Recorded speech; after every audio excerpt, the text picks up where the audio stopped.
આહવા ડાંગ સ્વરાજ આશ્રમના timber hall ખાતે યોજાયો ગરીબ કલ્યાણ મેળો। 1434 લાભાર્થીઓને ₹4,26,00,000ના વિવિધ લાભો એનાયત કરાયા।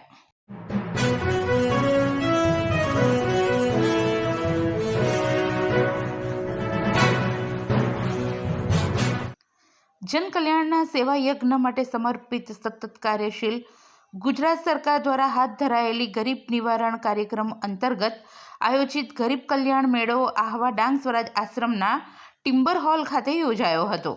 સરકારના જુદા જુદા 25થી વધુ વિભાગોની વ્યક્તિલક્ષી યોજનાઓના 1,439થી વધુ લાભાર્થીઓને આ ગરીબ કલ્યાણ મેળા દરમિયાન ₹4,47,41,120થી વધુ રકમના વિવિધ લાભો એનાયત કરતા ગુજરાત વિધાનસભાના નાયબ મુખ્ય દંડક વ ડાંગ ધારાસભ્ય શ્રી વિજયભાઈ પટેલે ગરીબ કલ્યાણ મેળાના લાભાર્થીઓને મળેલા વિવિધ સાધન સહાયનો સદુપયોગ કરી પગભર થવાની હાકલ કરી હતી। ડાંગ સ્વરાજ આશ્રમ આહવા ખાતે આયોજિત આ ગરીબ કલ્યાણ મેળામાં સરકારના જુદા જુદા 12 વિભાગોની 30થી વધુ યોજનાઓના લાભાર્થીઓને મેળા દરમિયાન તેમજ મેળા અગાઉ અને મેળા બાદ પણ લાભાન્વિત કરવાની સરકારની વિભાવના સ્પષ્ટ કરતા વિજયભાઈ પટેલે વ્યક્તિગત યોજનાઓના જરૂરિયાતમંદ લાભાર્થીઓને વિવિધ સાધન સહાય એનાયત કરવા સાથે મેળા અગાઉ અને મેળા બાદ પણ પાત્રતા ધરાવતા લાભાર્થીઓની નોંધણી કરવાની કામગીરી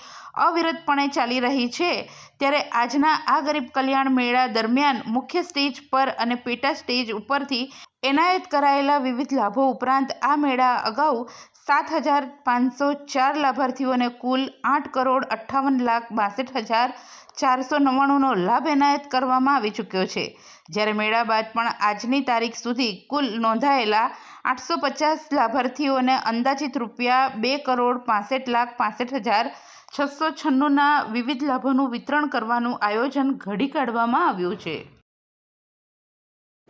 સમગ્ર ગુજરાતની અંદર ગરીબ કલ્યાણ મેળાઓ યોજાઈ રહ્યા છે। માન્ય ગુજરાતના મુખ્યમંત્રી શ્રી ભૂપેન્દ્રભાઈ પટેલ સાહેબે પણ પાલનપુર બનાસકાંઠા જિલ્લાથી શરૂઆત કરી હતી। એવી જ રીતે ડાંગ જિલ્લાની અંદર પણ આ ગરીબ કલ્યાણ મેળો ડાંગ જિલ્લા ડાંગ સ્વરાજ આશ્રમ ખાતે યોજવામાં આવેલ હતો, જેમાં જિલ્લા પંચાયતના પ્રમુખ શ્રીમતી નિર્મળાબહેન, અમારા બંને તાલુકા પંચાયતના પ્રમુખશ્રીઓ સુરેશભાઈ, ચંદ્રભાઈ અને વહીવટી તંત્રના સૌ અધિકારીઓ અને ખૂબ મોટી સંખ્યામાં લાભાર્થીઓ અહીંયા ઉપસ્થિત રહ્યા હતા। આજે લગભગ આ ડાંગ જિલ્લાની અંદર 1,434 જેટલા લાભાર્થીઓને 4,26,00,000 જેટલી માતબર રકમની આજે અહીંથી સહાય સાધનો પણ આપવામાં આવશે। મારી જાણ મુજબ આજ દિન સુધી લગભગ ડાંગ જિલ્લાના 49,000 જેટલા લાભાર્થીઓને 147 કરોડ રૂપિયા માત્ર આ ગરીબ કલ્યાણ યોજના થકી એમને લાભ મળ્યો છે। ડાંગ જિલ્લા માટે ખૂબ મોટી બાબત છે। ત્યારે આ ગરીબ કલ્યાણ મેળાઓ યોજીને જે વંચિત માણસ છે, છેવાડાનો માણસ છે, એમને ખૂબ સારી રીતે આ યોજનાનો લાભ મળે છે, જેનાથી એમનું જીવન ધોરણ આગળ આવી રહ્યું છે। ત્યારે આ રાજ્યના મુખ્યમંત્રી શ્રી ભૂપેન્દ્રભાઈ પટેલ સાહેબ અને રાજ્ય સરકારનો અમે ખૂબ ખૂબ આભાર માનીએ છીએ।